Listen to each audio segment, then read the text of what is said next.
৩ বছর পর ফিরলেন প্রবাসী। স্বাগত জানাতে এসে ৭টি মরদেহে বদলে গেল পুরো পরিবার।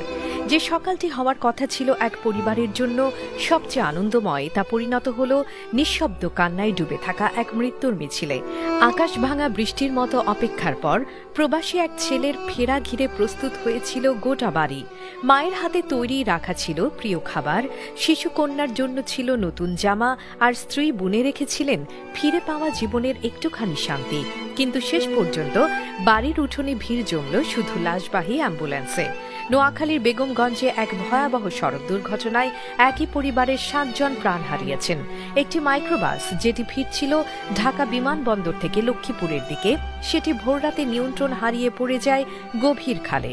গাড়িতে থাকা ১১ জনের মধ্যে ৭ জন সেখানেই মারা যান, যাদের সবাই একই রক্তের সম্পর্কের মানুষ। কারো বয়স মাত্র ২ বছর, কারো ৮০। মাইক্রোবাসটি গিয়েছিল এক ওমান ফেরত প্রবাসী মোহাম্মদ বাহার উদ্দিনকে আনতে, কিন্তু ফেরার পথে আলাইয়াপুর ইউনিয়নের পূর্ব জলেশ্বরে গাড়িটি নিয়ন্ত্রণ হারিয়ে গভীর খাদে পড়ে যায়। শুধু পরিবারের নয়, গোটা গ্রামের আশার আলো একসঙ্গে ডুবে গেল পানির অতল গহ্বরে।